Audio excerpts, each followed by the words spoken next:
Hey guys, today I'm going to be talking about trigonometry, and this is going to be a long video as trigonometry is quite complicated. This is going to be a new thing, a new concept explained to you as factorization and expansion you should have already done in your previous years. So this video we're going to be talking about trigonometry. Oops, no. I think I spelled it right, but no, don't mind the trigonometry spelling. So trigonometry is practically used to find the different side lengths or angle sizes of right angle triangles. There's also non-right angle trigonometry, which I will probably cover in another video, but for now we're going to go over right angle triangles and the trigonometry involved while working with right angle triangles. So you might have known this from Pythagoras last year. It is a right angle triangle. So right angle triangle means that there is one angle that's a right angle and the side opposite to the angle. So this side is right next to it and this side is right next to it. So this side is called the hypotenuse. Hypotenuse. There we are. Hypotenuse. And this is really important because you'll be using this in a lot of your formulas. And this side, so the hypotenuse is the opposite side of the right angle. Then we take a trial angle. Let's say you have this angle, and we'll label this angle x. This side of this side is called the adjacent side. So, and this is called the opposite because the same concept as hypotenuse is opposite to the right angle. This side is opposite to angle x. So in this case, this side is opposite.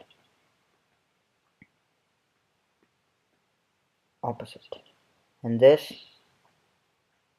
is called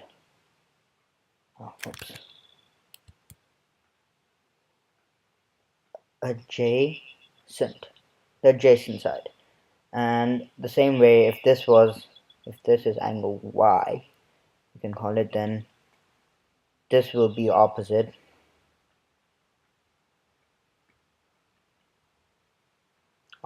And this will be adjacent. So this will be adjacent. This is really important because you'll be finding formulas and everything in each thing. So adjacent, opposite, and the hypotenuse always stays the same.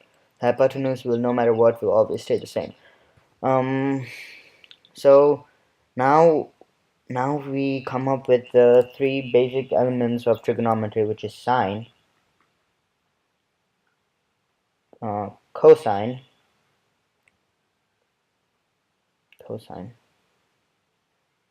and tangent.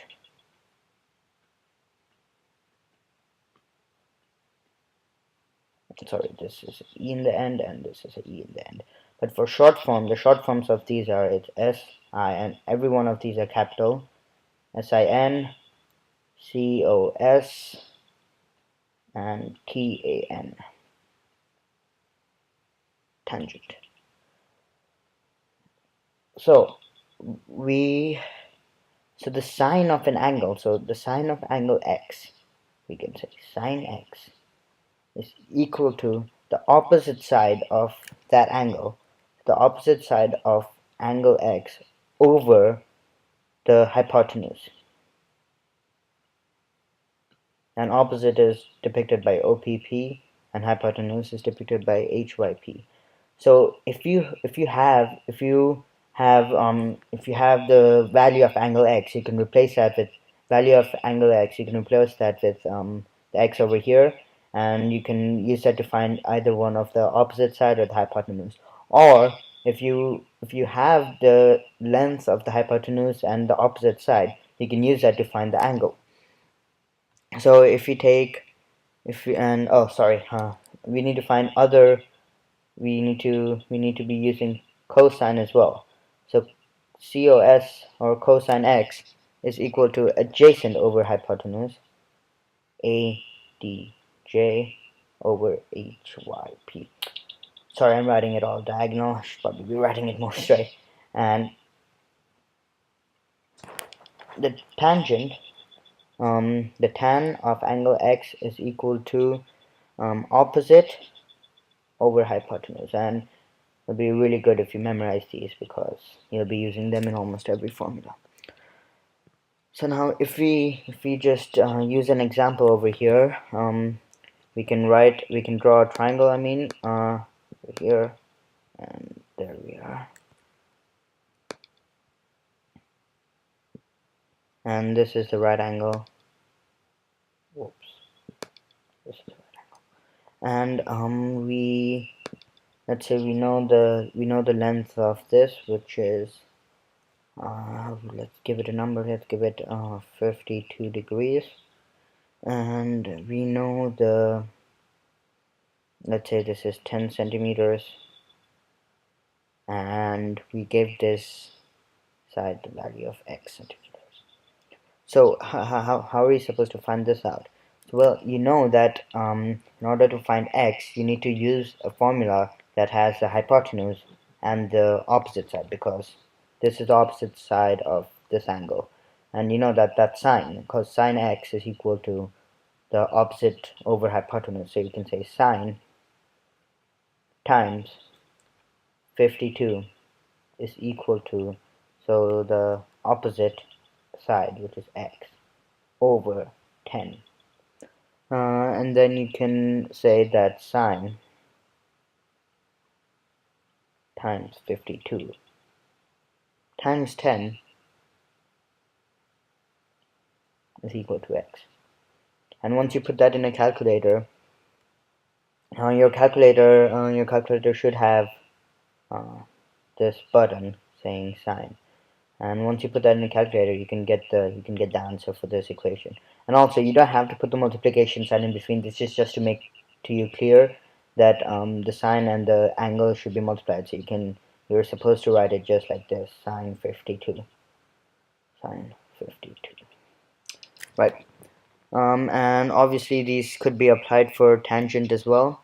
And yeah, so what if let's say you want to find the value of the angle and not the side. So let's say this is 12 centimeters, and we have angle x over here.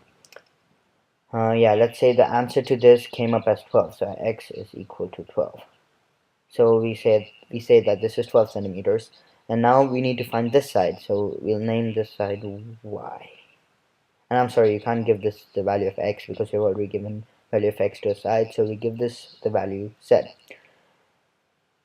Now we have to try to find a formula that gives you the side which it has to include. Actually, now we have the hypotenuse and the opposite side, so you could even use this angle to find out y. But for the sake of doing it, we'll just use z. Let's say we have two variables now, and we have to find both of them. We know that this is 90 degrees, we know this is 52, so to find z, you can use 52 plus 90,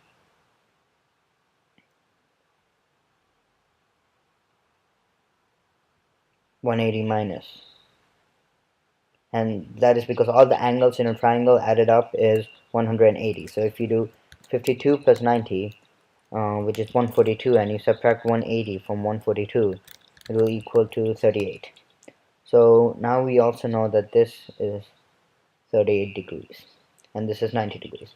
So to find y, what you can use any of these two angles now, because you know the side, you know this length, you know the length of these two sides. So let's just use 38 this time. And now we need to find a formula that includes either the hypotenuse and the opposite, which is sine, but we've already used sine, so let's use cosine, which is adjacent over tangent, which is adjacent over opposite. So opposite over adjacent. I'm making too many mistakes. So if you put tan 38 equals to opposite, so the opposite side is y over 12. And we're doing this because the tan of a particular angle is the opposite side, which is y, because these two are right next to each other, over the adjacent. And this is not the adjacent because it's the hypotenuse. And then we do the same thing. We do tan 38 times 12 is equal to y. And sometimes you won't have the value of the angle, so you'll have to do something. I'm just making up a sum over here. Uh,